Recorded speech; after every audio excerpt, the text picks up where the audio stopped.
Hey everybody, welcome back. I know it's been a hot minute. Summer's busy, I'm sure as it is for everybody. I wanted to react to the Titan sub video, Real Engineering, really good channel I like. Does a really good job of going through things, and wanted to look it over and see my thoughts on it. So yeah, let's get on. Okay, here we go. On the 19th of June, the OceanGate submersible began its descent to the Titanic's fractured remains here in the northwestern Atlantic. With a descent rate of 55 meters per minute, it would take the submersible 70 minutes to reach its destination. With each passing minute, the equivalent of 5.3 atmospheres of pressure would be added to the sub's hull. By the time it reached its target depth, the weight of 366 of Earth's atmospheres would be attempting to crush it. So something I deal with pretty regularly at my job is pressure. So the constant we use for seawater is basically 0.445 times the depth that you're at. So I believe it was 12,500 feet, just roughly. So we're looking at a lot of PSI. So that's 5,500 PSI, almost 5,600 PSI. That is a lot of pressure trying to collapse that thing. Just kind of blows my mind how much pressure these things can actually withstand. Of course, not this one maybe so much anymore. Applied to an area a little larger than an A3 piece of paper. And another thing that I've seen submersibles in the past, and it always struck me as curious that they went with this cylinder design. I know other people have talked about it, but the cylinder design, it's you have an inherent weak point in the center of that. You have your two structural rings on the outside, but then you have like a simply supported beam, basically, and you have all your your hoop stress can really concentrate on the end rings. That's really nice, but in the center, that would make me nervous, and tragically that's how it ended up. Pressure would be added to the sub's hull. By the time it reached its target depth, the weight of 366 of Earth's atmospheres would be attempting to crush it. Applied to an area a little larger than an A3 piece of paper, that's equivalent to the thrust of a Saturn V F1 engine, pressing in from all directions. Crazy. An hour and 45 minutes into the dock. How about these animations though? This is pretty crazy. I'd love to know how to do this. I can do SolidWorks and stuff, but animation stuff like this, I don't even know how to do. The first clue. At the bottom of the ocean, 3,800 meters down, with this immense pressure bearing down on its hull, the OceanGate submersible lost contact with the surface. We now know the submersible imploded, a sudden catastrophic collapse, a tragic accident. However, any composite material engineer could have predicted this failure, and they did. I worked as a composite design engineer and completed my master thesis in composite failure prediction. So, let's dive into the questionable engineering decisions that OceanGate made that led to a tragic accident. With that pressure comes some extreme design challenges. OceanGate's Titan submersible consists of two titanium end caps, one with a large acrylic window, joined to a filament-wound carbon fiber reinforced. Right there. I don't know if you guys caught that. Kind of subtle, but just watching other videos, kind of shortly after the accident, a really good point from somebody I heard that I didn't think of was you have three dissimilar materials. You have the acrylic window, you have the titanium end cap that you see right here, and you also have this carbon fiber composite hull. Now, all those have different reactions to temperature. They all have different ways they react to stress, and they all have different kind of the thermal one again, thermal coefficients of expansion. So if you heat something, it will expand by a certain amount. I've done those calculations in university, and if you're an engineer watching, I'm sure if you haven't already, you will do that in ME. Our class was called ME Design 1 and 2, where we designed shafts, a whole myriad of things in metal, primarily, because it's pretty predictable, which a lot of people have talked about, that I've seen the little videos here and there, that carbon fiber is really hard to predict because it's composite. You can't really predict it because it's not homogeneous. So that makes it difficult. epoxy hull. Inside the submersible is pretty bare bone. Some screens that are fed data from cameras from the outside, and the 4 electric thrusters are controlled with, from what I can tell, a third-party GameCube controller. Yeah, it might be kind of a meme thing, but if you're charging people $250,000 to go down there, you better have something more robust than that. I mean, what happens if that breaks? I mean, come on. And it's probably old. Like, I get it might be kind of fun, but when you're putting people's lives at risk like this, going down, I mean, think about it. An airplane, you wouldn't want to go on an airplane, the pilot's thumbing around on a Game Boy controller. I can fly. Okay, like, really? So that, I don't like that. Many people are focusing on this part of the design, but that's the least of my concerns. Sure. We will be focusing on one design aspect of this submersible, the composite hull. Carbon fiber composites aren't really known for their compressive strength. They work best in tension, great for aeroplanes that are pressurized from the inside. Interesting. So he used it in a non-intended use case. Brilliant. Where the pressure inside the fuselage works to expand the circular cross-section. And that makes sense too. If it's a carbon fiber, it's like rope. You compress it, it's gonna, wrinkle up. If you tension it, it can withstand lots more tension. So that's a poor design decision there. Putting the fibers in tension. For a submarine, the pressure will work to compress the hull, placing the fibers primarily in compression. This immediately set off alarm bells in my mind when I heard of the missing submarine, so I began digging into their justification for using the material. OceanGate chose this carbon fiber composite primarily to benefit from its natural buoyancy. These type of subs actually want to be as close to neutrally buoyant as possible, meaning the weight of water they displace weighs about the same as the vehicle itself, minimizing the energy needed to rise or sink in the water. This means to surface in an emergency, they don't need power, they just drop ballast that make them positively buoyant and they just float to the surface. The carbon fiber composite can be lighter and thus helps achieve this neutral buoyancy target. Typically, submarine hulls are made from steel or more Man, just look how big that is. Is that 1, 2, 3, at least 3 stories. Subs are so big these days, it's kind of crazy. Recently titanium, but in order to achieve the desired buoyancy, they need foam outer layers. OceanGate's CEO, Stockton Rush, who was inside the submersible, stated that they wanted to skip this foam layer because it added to costs. That's such a silly excuse. Like, come on, dude, you're going to the bottom of the ocean and you're gonna die if you skip. And unfortunately, that's what happens when you skip steps to cut costs. And that's unfortunate. Isn't necessarily an evil thing if the composite is up for the job. Exactly. This is where things get iffy. OceanGate had no idea whether it was up to the task or not, and we know this because they admit it in their own blog post, justifying their decision to not test the vehicle with a regulatory body. The now removed blog entry reads, "Most marine operators require that chartered vessels are classed by an independent group. Classing assures ship owners, insurers, and regulators that vessels are designed, constructed, and inspected to accepted standards." I mean, that's just standard common sense things. I mean, we do that, and every company does that for a product that they produce, or at least any good company. They have create design reviews. They put it through a series of tests, system level testing. You have low level, component level testing as well. The fact that they skip that on that'd be like flying an airplane, like some guy just built in his garage. That's kind of what we're talking about here. Basically, a guy built an airliner in his garage and is like, okay, I'm gonna take 300 people up on it. Like, no, people wouldn't do that. So people would go down to here. They just didn't know any better, which is unfortunate because it cost them their lives because of one guy. Well, maybe not one guy, but one guy's decisions, but unreviewed by many other people that should be held responsible. Classing may be effective at filtering out unsatisfactory designers and builders, but the established standards do little to weed out subpar vessel operators.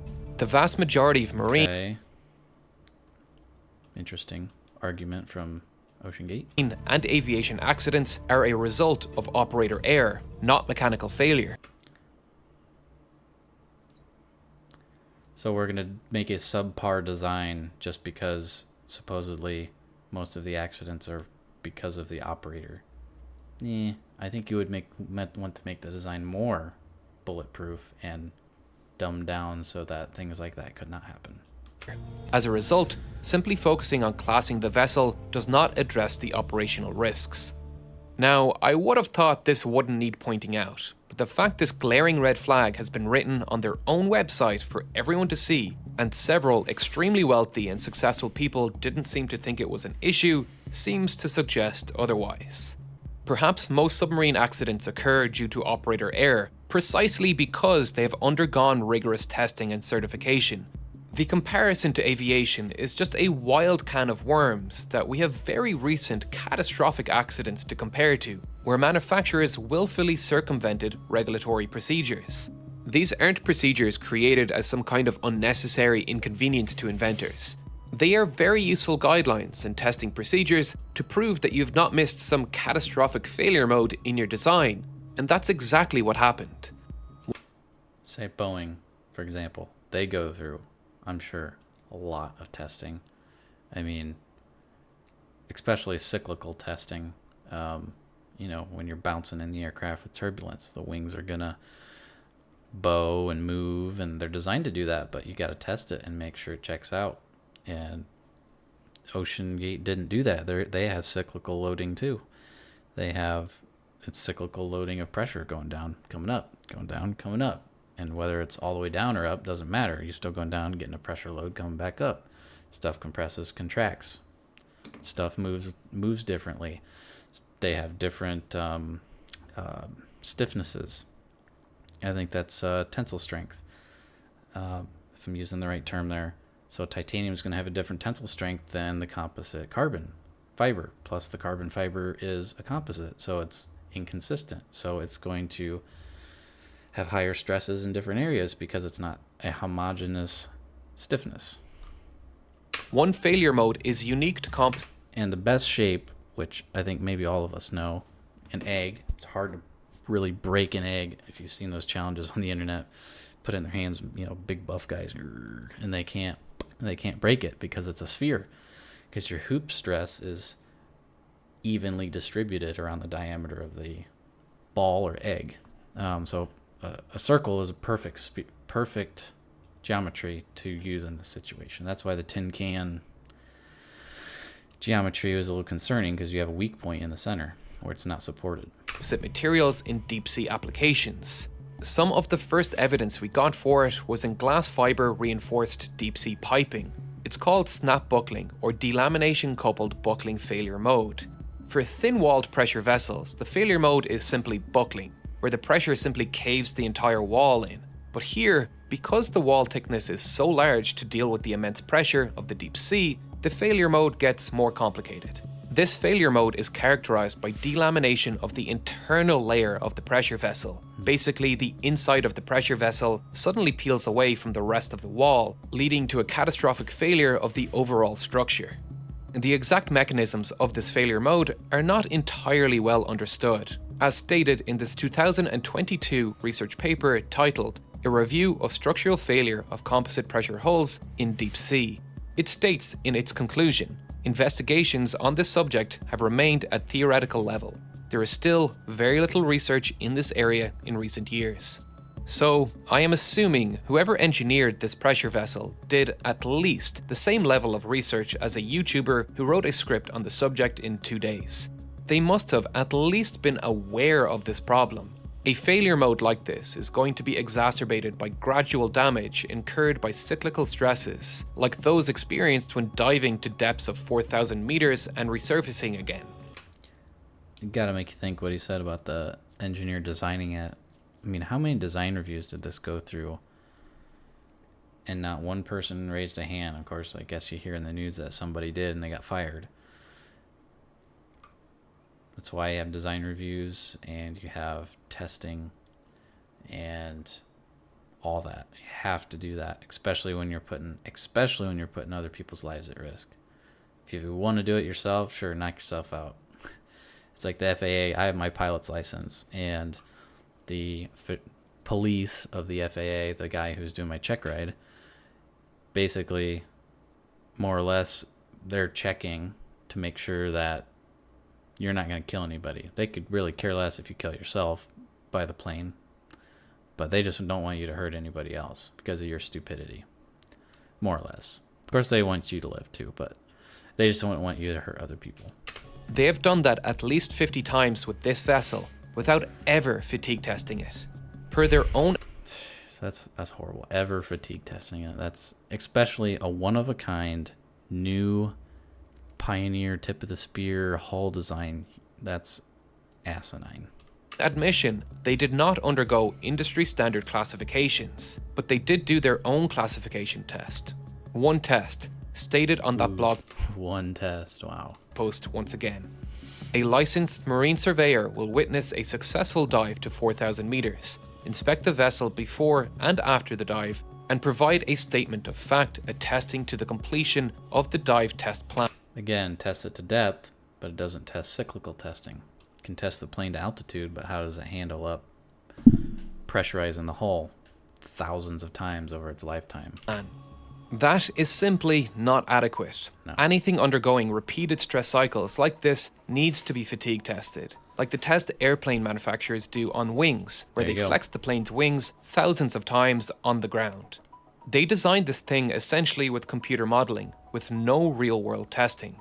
Composite materials are incredibly difficult to model in computer software. Composite materials are far more complicated than homogeneous materials like steel, where the material properties are the same in all directions and in all regions of the material. Composites are composed of fibers bound together by a matrix material like epoxy. If we were to zoom into a small cross-section of this, we may see something like this. Some fibers, some of them could be touching without any matrix between them, some could be spaced further apart, and there can also be empty voids that the epoxy didn't manage to fill. We can simulate a small section like this independently to help analyze some failure modes such as delamination. However, if we want to zoom out and test a larger section, we often need to average the material properties in some way, or else the simulation will take too long to run. My own master thesis tried to combine the two by embedding a fiber and matrix cell within an averaged composite material. There are specialized softwares that can model different fiber orientations, but they are still very much an estimation. You need to back this up with physical testing, something OceanGate didn't do. We say at work you can simulate and speculate all day long, but one test is worth 1,000 expert opinions. It's this kind of saying we have around there, and it's true. You can sit around and whiz around and spend months theorizing and saying, oh yeah, this will work, but go test it. Why not go test it? You just need to test it. And that's the only way you're going to figure things out, just like when we're building a product. You just need to build it to understand all the kinks and things you don't think about. It just happens. That's why you do it. You get better. There are more signs of incompetent use of composites. For a critical structure like this, I would very much recommend curing it in an autoclave. That's basically a pressurized oven that helps push those voids I mentioned earlier out of the epoxy resin. This would be similar to annealing, heating up a metal, or even in 3D printing. I've seen that. Channels like CNC Kitchen, he's done tests where he has put 3D printed parts in different orientations, put them in an oven to anneal them, and so those little gaps kind of close up and the part becomes more homogeneous because all the plastic melts together and the voids all get out of it. Autoclaves are expensive, and it can be difficult to find ones large enough to fit something like this, but it's nice to not have air bubbles in a pressure vessel keeping you alive. However, an autoclave Air bubbles that get crushed by the pressure as well. was not used for this pressure vessel. It was simply bagged and cured, a cheaper alternative. Spencer Composites was commissioned to make the composite hull, and their CEO was interviewed back in 2017 in a Composites World article. He seems very aware of the immense design challenge he has been handed, and he does mention that the porosity of the cured pressure vessel was assessed to be less than 1%. Less than 1% voids doesn't exactly inspire confidence. Is it 0.99% or is it 0.001% porosity? That's exactly the type of defect that's going to increase the risk of snap buckling, as voids can be a propagation site for delamination. The blog post goes on to dismiss classification tests as unsuitable for innovative designs, which is complete narcissistic nonsense. Basically, we don't need to test ours because it's cutting edge and it doesn't need to be certified. It doesn't apply. Bullcrap. This isn't innovative. They have made a pressure vessel from a carbon fiber composite using known manufacturing practices and started charging rich people $250,000 to risk their lives in it. Perfectly said. Innovation would be creating that pressure vessel and testing it, figuring out the causes of snap buckling, and advancing material science for all mankind. Well said again. This is profiteering, not innovation. To eliminate all doubt that this company has willfully ignored safety standards, this court case from 2018 was brought against OceanGate by a former employee who was fired shortly after raising concerns about the composite hull, stating that not enough was done to check for delaminations and voids. OceanGate argued that the technology to check for voids and delaminations in a composite this thick did not exist. And once again, did not exist. The test, that just boggles my mind. Oh, it doesn't exist, so we're just not going to test it. And instead, they would use their acoustic monitoring system, which essentially listens for the sounds of fracture to predict failure. But this is what a carbon fiber composite fracture curve looks like. It's a cliff. I was about to say, based on even those Instron, the tensile test pulling, it's stress. You don't see it elongate. You just see break. It's like a cast iron. It's a sudden break. So, okay, you hear it cracking. You better go up now because you're right on the edge of what he's saying right here. So there's all this stress, but there's not much strain. There's not much deformation.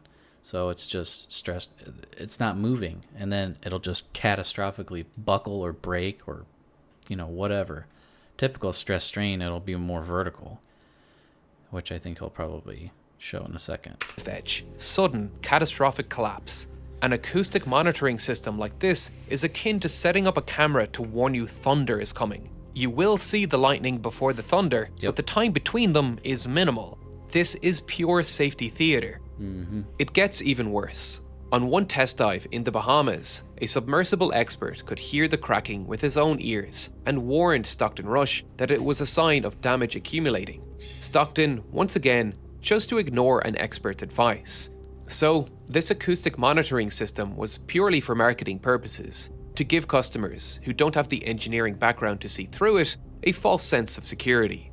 I would attribute this to malice and greed, but Stockton Rush chose to pilot this death trap himself. Fair point. As Hanlon's razor goes, never attribute to malice that which can be attributed to stupidity. There is a growing trend in engineering of moving fast and breaking stuff, mostly driven by one overconfident CEO who has, to be fair to him, succeeded in revolutionizing an entire industry with that ethos. Overconfident. I think he's probably earned his title. He started 3 major companies, innovated in those spaces very quickly, and SpaceX has done it safely. There's a way to do it safely. OceanGate just didn't. That incriminating blog post even mentions SpaceX, Blue Origin, and Virgin Galactic as bastions of innovation for this move fast and break things mantra. So SpaceX does that, but even with Starship, you can see it, or the Falcon 9 testing they've done. They have the rocket on the pad, they do a static fire, 5 seconds, however long, do a static fire test. Great, that worked. Okay, next test. What's the next test? We'll fill it, we'll max out the, fill it all the way up with fuel. Okay, check that out. You know, they do all these tests ahead of launch. You can see it with Starship. That I monitor that pretty closely with the Starship launch, and there's probably gonna be another one here in a month or less with the water deluge system they've put there. They did a half power test, then they did a full power test, and I'm sure they'll do more testing. That's what I'm talking about with this oceangate. They haven't done any of that. It was just, we'll do one test to depth. Looks good. All right, let's go. Let's charge people out the butt for it. It's like, I can't, but you see what happens when people do that. Virgin Galactic too have blood on their hands with their 2014 in-flight breakup, which was attributed to inadequate design safeguards and poor pilot training, along with the lack of oversight from regulatory bodies. This attitude is dangerous, and this won't be the last story of wealthy, narcissistic CEOs putting lives at risk. When a doctor is negligent to the safety of their patients, they are liable for malpractice, but the impact their incompetence has can affect one patient. When an engineer neglects their responsibilities, it can affect hundreds, thousands, maybe even millions. We need more people like David Lockridge, the employee who was fired for raising concerns over safety. The very first video on this channel stated our mission: to inspire the next generation of engineers. But it's about more than just inspiring engineers. We need engineers going into the most impactful industries to solve the largest problems facing our civilization. You've probably heard a lot of career advice. Follow your passion, do what you love, take initiative. But a lot of advice out there doesn't take into account the best available evidence we have for what actually makes for a high impact and fulfilling career. Today's sponsor, 80,000 Hours. Well, I think that's the end of it there.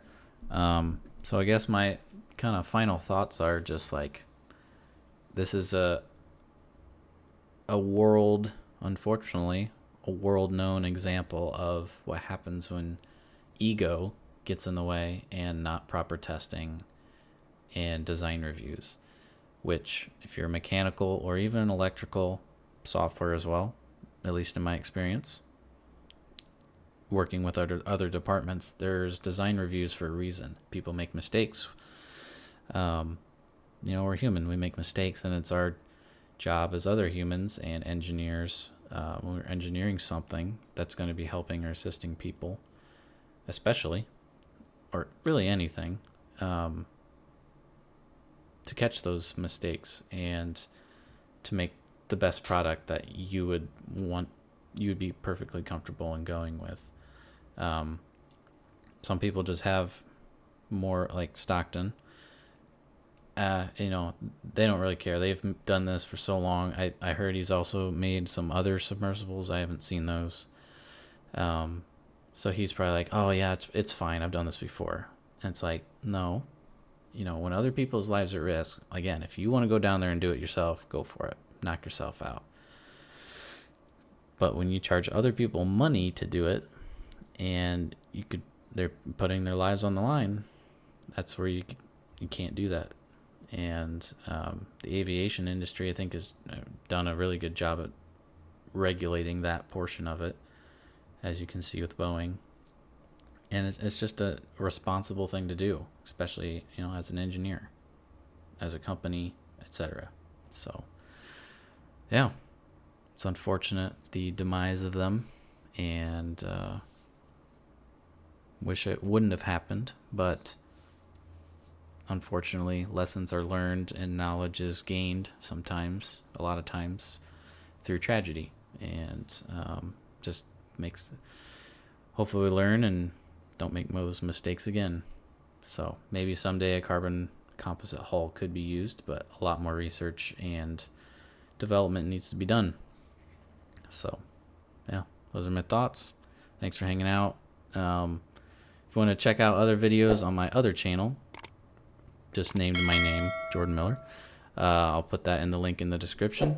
If you like what you saw, give it a thumbs up. Maybe give me a subscribe if you feel so inclined. I'm going to really try to buckle down and do probably weekly or bi-weekly uploads, whatever my schedule can allow. And look forward to more of these with you guys. Thanks.